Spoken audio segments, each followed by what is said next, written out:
Hello, everyone. Welcome to the Inspired Messenger Show. I'm your host, Mark Porteous. And I believe that we all choose this life for a reason. Aligning with your purpose is the most exciting and rewarding adventure imaginable. And this series is designed to inspire, educate, and motivate you to recognize your own divine gifts with the world. We share information, resources, and action steps that you can take now to improve your personal and professional life so you can better fulfill your mission. You can watch previous episodes and find other helpful resources to support your journey at inspiredmessengersnetwork.com. I'm incredibly blessed to work with amazing mentors and teachers who are aligned with my mission to empower what I call inspired messengers or soulful driven entrepreneurs with the tools and support you need to thrive in your purpose of transforming lives. It's a great honor for me to introduce my mentors and colleagues to you so we can all benefit from their wisdom and sharing. And I've discovered that I'm able to offer the greatest transformation to my VIP and private clients. And sometimes it's hard to find that, to get those high-end programs and the whole enrollment conversation. So if you're ready to increase your impact and income, you're going to love today's show. My guest, Jennifer Deep Stratton, has 20 years experience in sales, relationship coaching, and communication studies, so she understands what it really takes to inspire people to take decisive action. As a result of her expertise, she sold over $14 million in products in 10 years in her corporate sales, working for world-leading multi-million and multi-billion-dollar biotech and medical equipment companies. She left her highly lucrative corporate sales job to start her own business, teaching high-end sales and sales training to coaches, trainers, healers, and niche service providers. Her one-call blueprint consultation system enabled her to triple her fees in her own heart-centered entrepreneurial endeavors in less than 6 months. Jennifer holds a biopsychology degree from Vassar College and a master's of science in traditional Oriental medicine. Hello, Jennifer. Welcome. Hi, Mark. Thanks. Well, thanks for having me. Absolutely glad that you are here. And I know that the title of today's show is 5 Keys to Quadruple Your Income Through One-on-One Sales Conversions. Anytime that we talk about selling, it seems to bring up a lot of issues or resistance for many heart-centered entrepreneurs. So but before we get into really how this will help our audience, can you share a little bit about your own background and how you got to be where you are today? Yeah, thank you. It's great because while you were talking about our divine purpose, it never seems like a straight road, And I look back and I think, how did I get to where I am now? And it really started when I was 25. I went to take a job in a city I'd never been to where I didn't know anyone, and I took my first official sales job. And I did it because it was literally the scariest thing I could think of. I'm not kidding. Some people climb mountains and jump out of airplanes. For me, it was talking to strangers and asking them to buy things because I was really shy at the time. So I went and I did that work for a while, and I was working in a biotech company, and I left. I went back to school. I did my acupuncture license because I really wanted to help people. And then I went back into sales and had a family. And then along the way, I realized that I wanted to be able to make a bigger difference for people than talking about these. At the time when I left my final corporate job, it was research microscopes that I was selling to scientists. That was my last job. And I left because to me, I thought, if I can use my gift, which I've learned and grown and cultivated over all of these years, to help people who have their own gifts, like these experts, healers, intuitive healers, people, brilliant web designers, people like that. I thought, what if those people who have their gift, their mission, could really get their work into the world? Then I would feel satisfied. Because I keep thinking, with all the people that I know that are so gifted, if they don't get what they do sold, If if you just keep giving it away, or you're not really charging that much, it's hard to stay in business, and it feels so amazing when you get to get paid well for what you do. And so that's how I started onto this business. Is I thought, wow, what a strange thing. I never would have imagined from this job I took, 20 years ago, to be the salesperson for a company where I was so scared that it would bring me here. Where I meet people like you, people every day, my clients who have these incredible gifts, and they're able to now get paid what they're really worth, and they're served because they have the income coming in that they need, and their clients are served because their clients are actually using their gift, using their work. That's such a perfect introduction to the topic, because I think that really nails down some of the challenges that we face. I used to, or sometimes still say, it's a lot easier to work from the heart when your belly is full. And so many of us soul-centered entrepreneurs, like you said, intuitives, are often, there's a lot of resistance around selling. And if you're not selling, one, you're not in a position to be able to take care of yourself, or fully serve your audience. And the same thing with your audience. If they're not enrolling, if they're not in your programs, you're not able to serve them. And then just now you said something really of importance, which is of getting your full value. When you undervalue yourselves, you're really undervaluing your clients as well. You're not empowering them. So you touched on a lot of really important things, and I know you've got so much information to share in this short time. And you do have a free gift, so everybody that's watching the video can look at the your lower third there. And if you're just listening to the audio, it's markp.highticketsellingbook.com, which we'll talk about as well in just a moment. But I thought maybe we could start off by telling us a little bit about, you said that you were able to raise your own fees in this business, how that has affected you, and a little bit about how you went around doing that.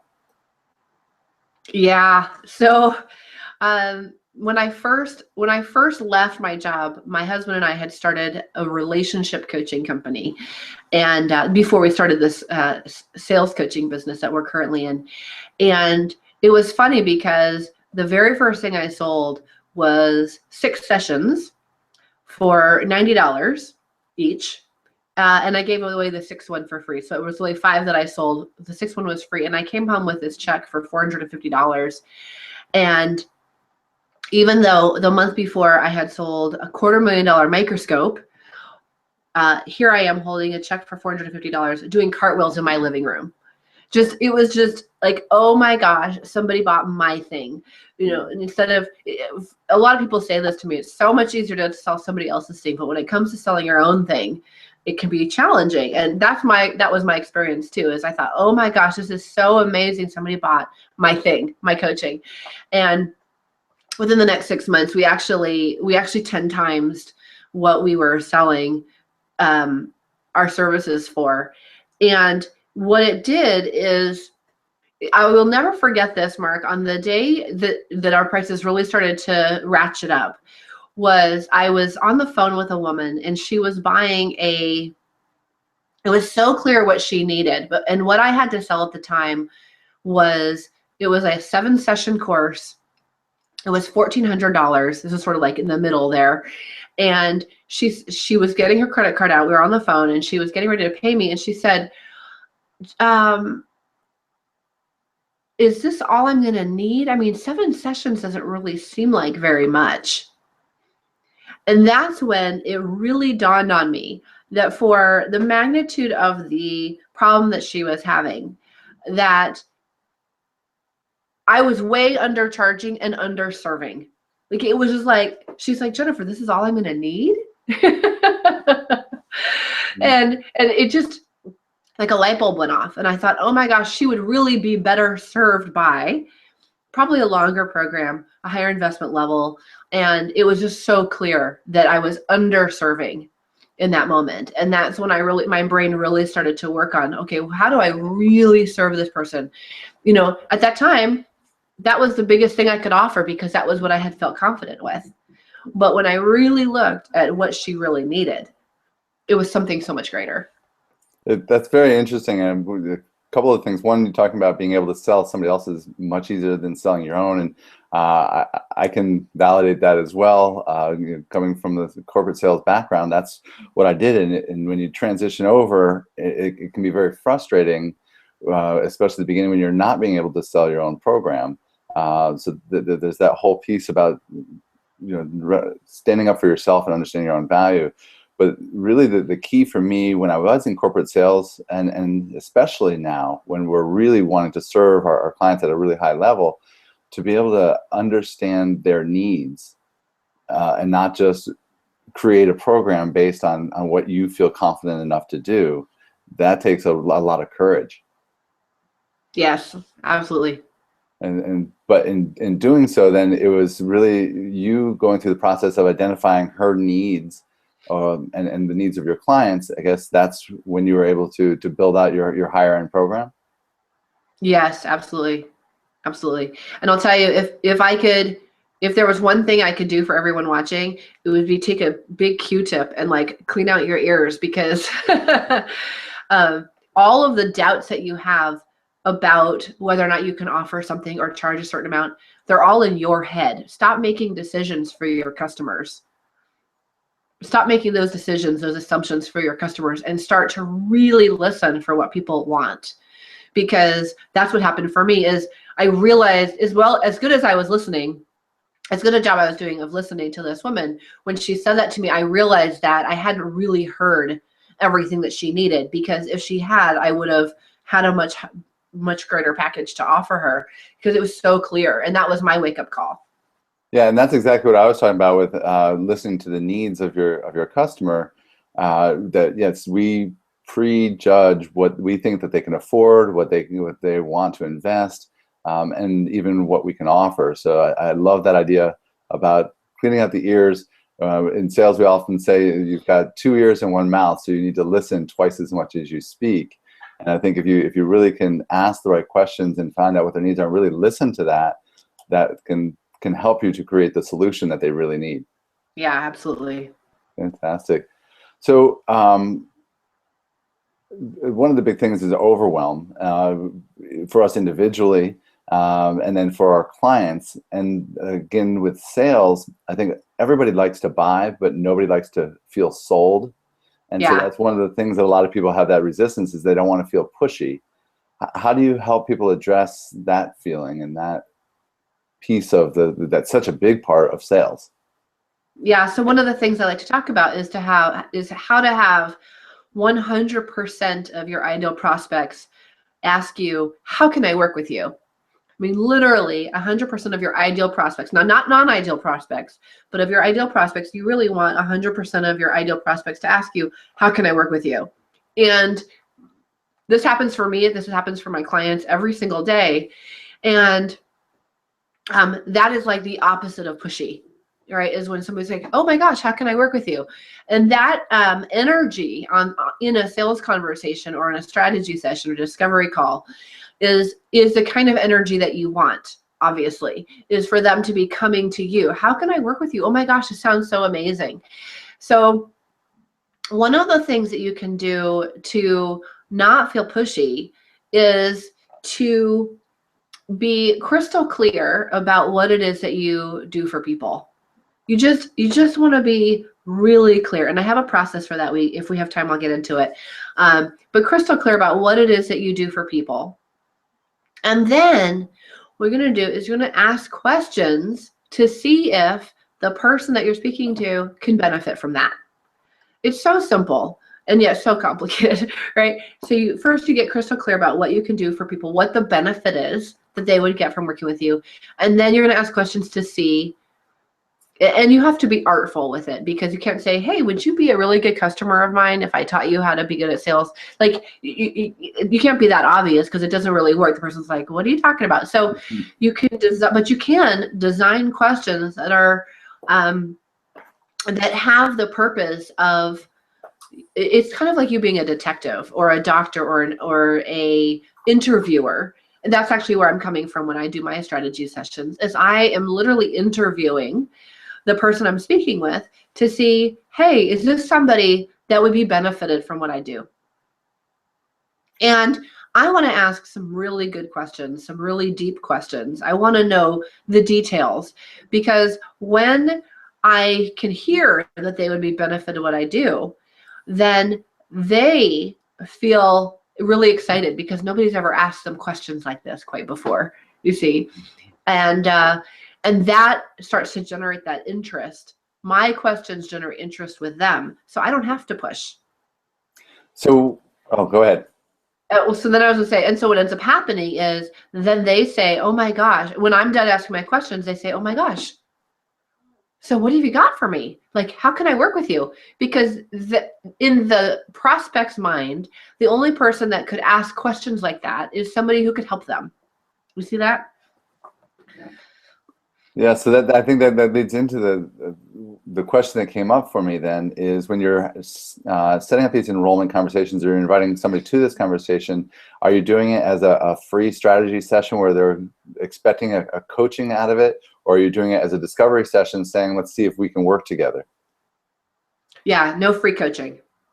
So you're inviting them to say, you know, let's see if I can help you. It's not about, hey, call me and you're going to take away some action steps and things to help you. This is like you said, an interview process to see if you're a good fit to work together. Yeah, I think it's really important to be clear. If you have the energy of, I'm going to do some free coaching with you, it is very difficult to turn that into a sale, because people people get something from your coaching, right? Because you're a good coach, they get something from your coaching, and they go away thinking, oh my gosh, I'm going to put this to use. And so energetically, it's really hard to turn that into a sale, because they're full, right? You've coached them, they see something, they're like, oh my gosh, I can go do this, thank you, bye. So if you have people going, oh my gosh, this was so amazing, thanks, bye, then you are probably coaching.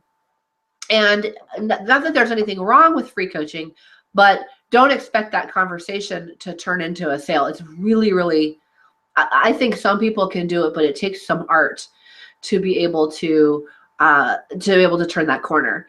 What I would recommend is that you are more clear that the conversation is, I would call it a strategy session. And you can borrow this language from me if you want. In my strategy session, what we do is we look to see what's the next best step for you to take your sales to the next level. Like, we're going to look and just, of all of the things that you can do, is it generate more leads? Is it work on your sales funnel? Is it do more speaking engagements? Is it get better at having a sales conversation? Is it raise your packages, raise your package prices? Like, we're going to take a look together. We're going to see what's your next best step to increase your sales. Okay, so you are getting a lot of value, right, from that, because we're going to see together what's your next best step. And then we're going to see if and how I can help you get there. Okay, so that's like the most critical phrase in the whole vocabulary here. We're going to look to see if and how I can help you get there. And people say, okay, that sounds good, because people are not naive. People know that if they're on the phone with you, that there's the possibility of some kind of sale happening, right? But if you couch it like a free coaching session, then that's what they're expecting. If you couch it as a strategy session, look, we're going to take a look and see what's the one next best move for you to get better at sales, or get better at your relationship, or whatever it is that you have to offer. And then we're going to look to see if and how I can help you get there. People are really happy about that. And then, so then it's not a free coaching session, and yet coaching happens.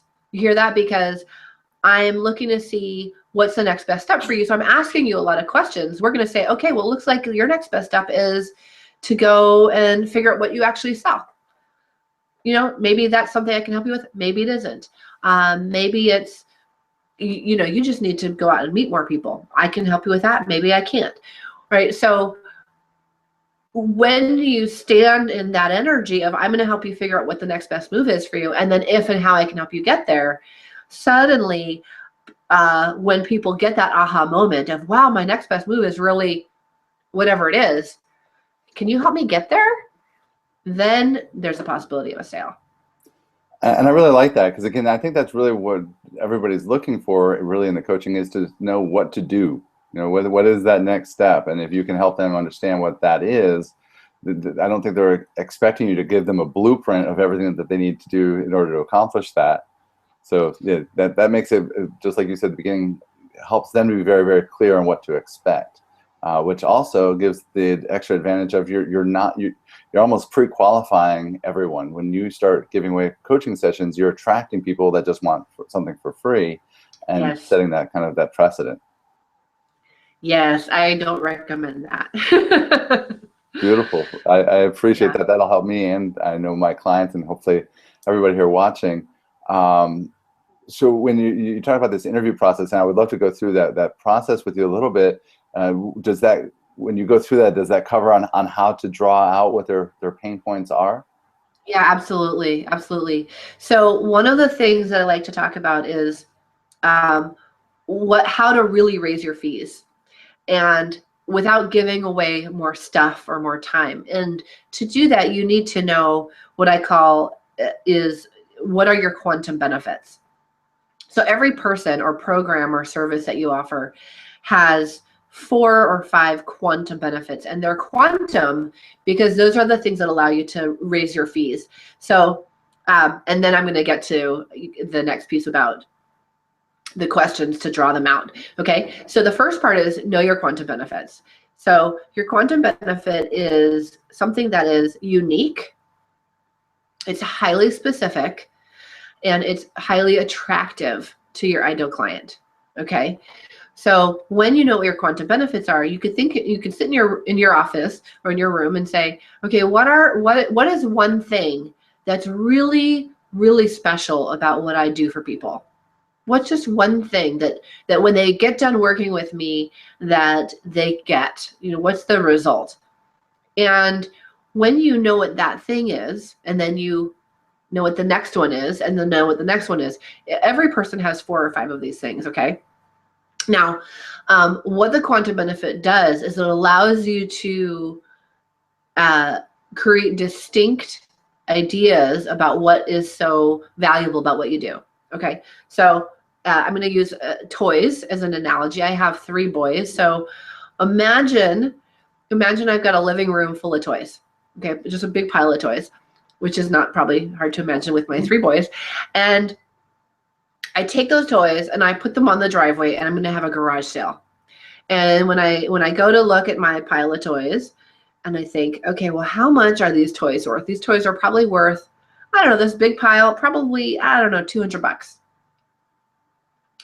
And then I do quantum benefits on the pile of toys, or I do the quantum benefit process. And I start to pull out all the Legos and I put them in a pile. And then I pull out all the dinosaurs and the trees and the rocks, and I put those in a pile. And then I pull out all the Hot Wheels cars and the Hot Wheels tracks, and I put those in a pile. And I keep going until I've got 5 piles. And then I go back and I look at the Lego pile and I think, oh my gosh, how much is this Lego pile just by itself? How much is this pile of Legos worth? $200. Okay. I didn't realize how valuable these Legos were. I think about how much I paid for them, all the things you can build with them. Definitely $200. Then I look at the dinosaurs, and the dinosaurs are worth $200. Right. So I do that, and pretty soon what I see is I've got 5 distinct piles that are each worth $200. So now I've got $1,000. So my original pile was 200, but now I've got 5 piles of 1,000. Okay, so this is what happens when you start to get really detailed in your own mind with what makes your program or your service special. Okay, so what I want you to do is look for distinct quantum benefits, something that's unique, something that's specific, something that's highly attractive to your ideal client. And your price will it will instantly start to go up, because you'll actually be able to identify what makes it so special. Okay, so the next thing that will happen is if I know that one of my distinct benefits or my quantum benefits is I've got a pile of Legos that you can build the Millennium Falcon out of, and 6 other different cool spaceships, then when I'm talking to my prospective buyer, I'm going to ask them, well, what kind of activities do you like to do? Do you have kids? What are some of the things that you like to do together? Do you like to build things?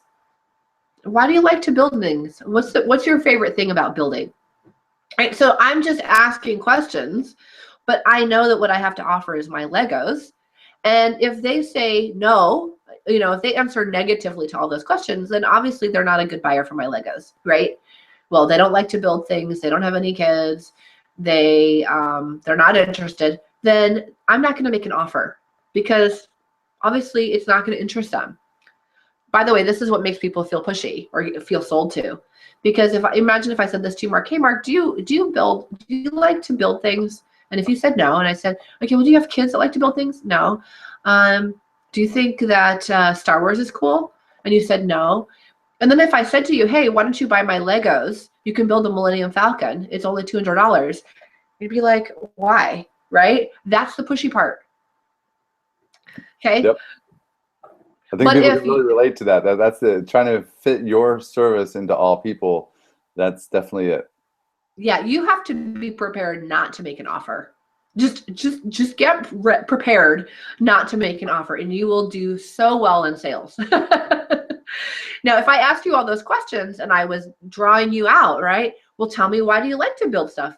Well, in my family, we have a family night every week. We have like one night that's dedicated where we all do whatever the kids want to do and we hang out. One of the things we like to do is build stuff. Do you guys have anything like that in your family? Oh yeah, we do that, right? So pretty soon we're just having a conversation. You're all excited about building things and Star Wars. So now I've actually shown a real interest in you, which is actually genuine, okay? It's not contrived, right? I'm really interested because I'm really listening to this person's story, and how do I say this? As a high integrity person, you cannot sell something to somebody that you can't see will serve them. That's where the disconnect happens, is we're so in our heads when we're in these sales conversations that we can't hear whether or not this would serve them. So just get out of your head and get over in their head and start listening. And what will happen is some of the people will answer positively to your question. And if they do, you can make them an offer because they clearly would be benefited by this thing. And it's funny because you talk about the interview process. When you're going through that interview process, that's when you get to see that there is alignment, that there is that interest. It's all very genuine, and you're also pre-qualifying them that, yeah, this is somebody you would want to work with and know that you can help. So it all just makes complete sense. Oh yeah, I mean, if you have clients that drain your energy, then you really want to take a look at this process, because when you start to do it and you start to get pretty versed, pretty well versed in doing it, you can start to figure out that there are certain questions you can ask, which will help you figure out if this is somebody that's going to be good for you to work with. You don't want people that are going to drain your energy in your business. So, well, I'm assuming that you don't. I know I don't. So as you do this process, you can start to think, okay, well, what are the, based on the client I had that I wasn't really my favorite client, what was the piece about them that didn't really work? And then you want to start to investigate through asking questions if the new prospective client has any of that. And that will help you to not make offers where they shouldn't be made. Really important for preserving your energy as a healer or a coach, not to have people that drain your energy in your business. So doing this process will circumvent that. It also seems like one of the other things you're talking about, raising your prices. For a lot of people, they're not confident with the prices as they are, much less to raise them. And if you keep enrolling clients who you really can't serve, then that's just going to perpetuate that low self-worth, because you're trying to help people who really can't benefit from you anyway. So it seems like that would be another way to add value, or at least perceived value, to your own self-worth. Yeah, I kind of go down the drain, right, in this sort of downward spiral. So I would encourage you to set your prices. I actually have mine typed out, and stick to them. Just hold on to that piece of paper as if your boss gave it to you, right? And that's your pricing. And don't lower it because you feel bad or you just want to help out this person. I mean, and I'll talk about where discounted prices can come into your business, but you really want to hang on to those prices as if they really are rubber stamped by a company and they handed them to you. Like, it's not up to you to change them, because it will set the standard for your work at a higher level. And let me just say it this way: you can't afford to take people at a lower price point. You actually can't afford to take them at a lower price point, because when you've got somebody parked on your calendar at a lower price point, they are taking the spot of somebody you could help at a greater level. Somebody that's going to show up better, someone that's going to take the coaching better, somebody that you can make a bigger difference with. So let them go. Just let them go. Let the people who, they just don't have the money, they don't see the value or whatever it is, and just let them go, because the person that you're looking for, they're coming. Okay, but you got to hold the bar high and know that they're going to show up. And do you cover all of this in your free gift? Yes. I don't know about every single item, but I think it's pretty in depth. Like, I go into how to have that sales conversation, how to get people, how to have 100% of your prospects actually ask you, how can I work with you? That's all in there. How to have selling be something that feels easy and fun is what's in the book. And once again, just so everybody has it, I'm going to white box you. It's markp.highticketsellingbook.com. So you can go ahead and get that just to get started. What do you see with the clients that you work with as some of the biggest problems or some of the biggest mistakes that people make in selling? Well, one of them is they don't really have a system for how to get better at selling. Does that make sense? Totally. We just, the thing that kind of breaks my heart and that I see happens the most is that people don't, they're excited about their product or their service. They go out and they talk to a couple people. They don't have early success, and then they get deflated and they have a really hard time getting back up again. Or they'll talk to one person a month or one person a week, and they're just not taking enough action to, number one, get better at what they're doing, or to have some success. And that is like such a big mistake, because you think that if your idea was good and people valued you, that everybody you talk to would buy it, and that's not, unfortunately, isn't actually how it usually goes. So what you need, what I see is that you actually need a system for how to get better at selling and how to get more and more confident. So the thing that people will do is they'll say, well, when I feel more confident, I'll be able to raise my fees, or I'd really love to, but it's like, oh, I'd really love to raise my fees and sell more, but and it's just like there's no answer for that. And what I want to say to you is that there actually is a system. That is what I teach. There's actually a system for how to get better at selling and how to have more confidence and really get good at it and enjoy it. Just the same way there is a system for training and running a marathon. Okay? When you're sitting at home and say I've never run any more than 2 miles in my life, and I decide I'm going to train for a marathon, and I do a marathon in 6 months. I don't sit on my couch going, oh, I'd really like to run a marathon. I hope I have the confidence someday, and then expect myself to get up and run the marathon. Nobody does that, right? You go out, you look it up, you get the marathon training manual off of Google, or you hire a coach or whatever, and you take the steps. And when it comes time to run for the marathon, you look back and you actually have the confidence, right? Because you've been doing the stuff each day. Now you can do the marathon. Same thing with selling. If you want to really get good at it and you really want to be successful, you have to take the daily steps. It's not hard. You just, the thing with the marathon, the first thing is go for a walk around the block. Not hard. You just do it, right? So that's how it is when you're getting better at sales. Is you need a system, and if you don't have a system, that is a big mistake. And I think that when you're saying that, one of the things that was coming up for me, I came from 20 years of corporate selling, where they invested tens of thousands of dollars on us to teach us to be better salespeople. But in a corporate environment, to me, it feels like just the opposite of what we say, where they want to be selective. They want every customer. They want them all. Doesn't matter how much of a pain in the butt they are or anything else. You want to overcome objections, and so it becomes this kind of a competitive thing. I think that's one of the reasons why a lot of intuitives or empaths or just people who are really soul-centered don't want the sales to become a competitive thing against me manipulating them into I'm just overcoming their objections and all of that stuff. And it sounds like what you're saying is really just going through the process. It's not about manipulation at all.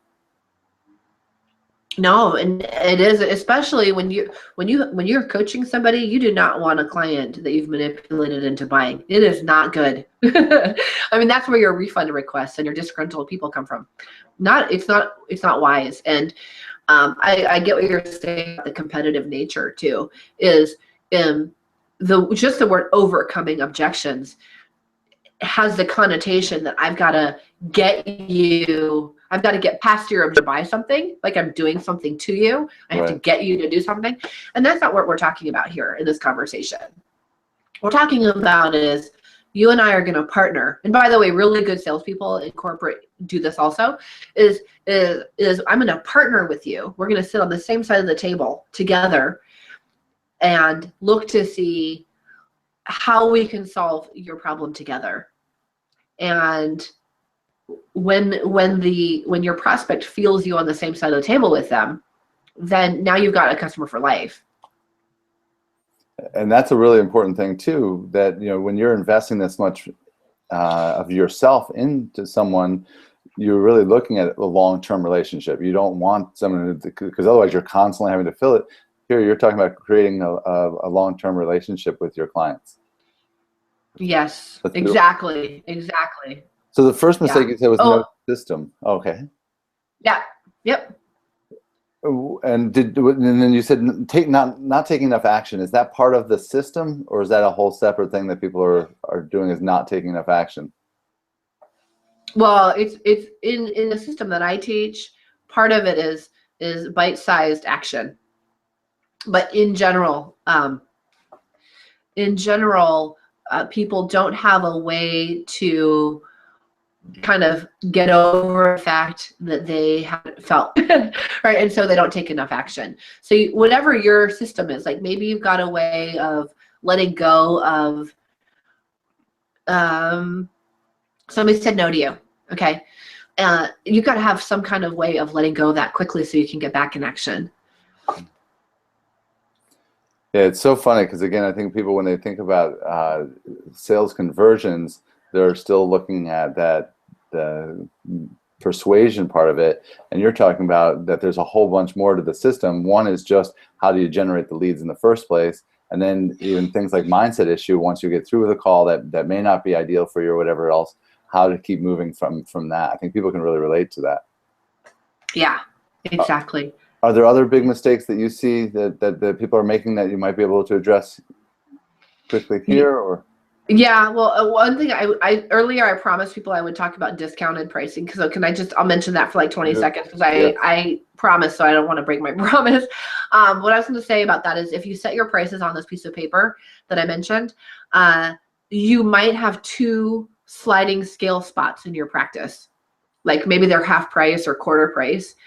And that's okay. So if you really want to have room for people that you really feel like can benefit from your work, but they can't afford to pay the full price, you designate those as actual spots in your practice. So you can say, oh, you know what? You're a perfect client for me. I can see you can't afford this particular rate. I've got 1 spot for a sliding scale person in here, or a scholarship place. Okay, so that'll make you feel good. And then when that one's full, it's full. Okay. All right. So I just wanted to add that. I really like that too, about when it's full, it's full. And then when you can have them on a waiting list, so when it opens up, they can move into it. Right. If you feel like you really want to give in that way, it makes sense monetarily, it makes sense for your business, and can make you feel like you're in alignment with what you do. And I've heard about the sliding scale, but I love the idea about having a specified number of slots available for that. That's great. Yeah. Cool. And there was another mistake that a lot of people make that you wanted to cover as well. I would say the pounce. People will pounce. So one of the things that happens in the conversation is We'll say, you know, what do you need? You'll get into a discovery call with somebody or a coaching session with somebody. And as soon as you hear, for a lot of people, the mistake they're making is they're pouncing. So, and what that means is, as soon as this prospective buyer says what their problem is, we say, oh my gosh, I can totally help you with that. And we kind of pounce on them, and it doesn't work very well. And so the piece that most people are missing is to hold back and allow the person to come around towards you. So don't pounce. Mm-hmm. And again, that I think addresses that energetic feeling of that they are your game. Like, you know, it's a hunt. Instead, now I really like your approach of having a teamwork rather than the hunt. Yeah, this is not about hunting. This is about selecting. And also what you were saying before about not persuading. Again, with sales, when you're selling for somebody else, you get them in the door. It's no longer your problem whether they stay or whether they're happy or any of that other stuff. For me, it always was, and that was why I was really good with sales, was because of the customer service and the referrals and all of that other stuff.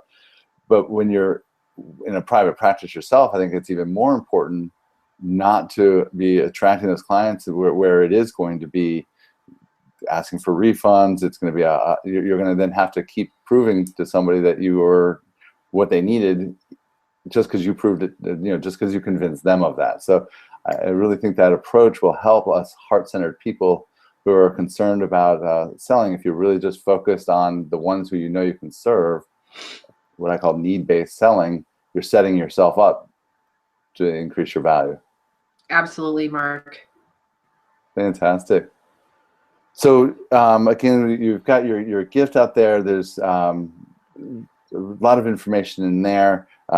This is a real clear idea for us. One of the biggest things for me was the clarity, being very, very clear on what you offer. So if people need help with that or want any of this other systems that you're offering, I'm assuming they can reach you through your free gift. Is there another way to be able to reach you directly? Yep, they can go to my website, which is highticketsalessuccess.com. Okay. Or, you know, enjoy the book, and there's a link there at the end as well. Excellent. And before we say goodbye, is there anything else that you'd like to share before we close? Yeah, just remember to keep on offering your gift, because it's got to get out into the world. And remember that you deserve to be paid well for it. I love that. I always like to end all my calls by reminding our listeners that they are brilliant beacons of light and to keep shining brightly. So keep sharing your gift is the same thing, but you're adding in something really, really important to recognize their own value. And I think that's so easy for us to forget. So remembering that we deserve to be well paid for sharing our gifts is a beautiful reminder. Thank you. Thank you. And thank you so much for doing the work that you're doing, because again, I really do believe that selling is the most challenging piece of being an entrepreneur for most people. And until we can overcome that challenge, we're not really serving ourselves or our audience to our fullest ability. So I appreciate what you're doing. Thank you. Thank you. I appreciate you too. Absolutely. And I look forward to being on your blab next week. So anybody who would like to join us again, we'd love to see you over there. I'll be on the other side of the table, and really excited about that. And just really looking forward to working together on many different ways. And appreciate our partnership and looking forward to expanding it. Thank you, Jennifer. Thank you, Mark. And thank you, everyone, for being here. It's very important for you to be taking these steps to investing yourself and your time into learning how you can get your gifts out in the world in a bigger way. Again, I encourage you to check out the website if you haven't already at inspiredmessengersnetwork.com. Again, you want to make sure to download Jennifer's free gift. It is markp.highticketsellingbook.com. Thank you so much. Have a great day. Namaste.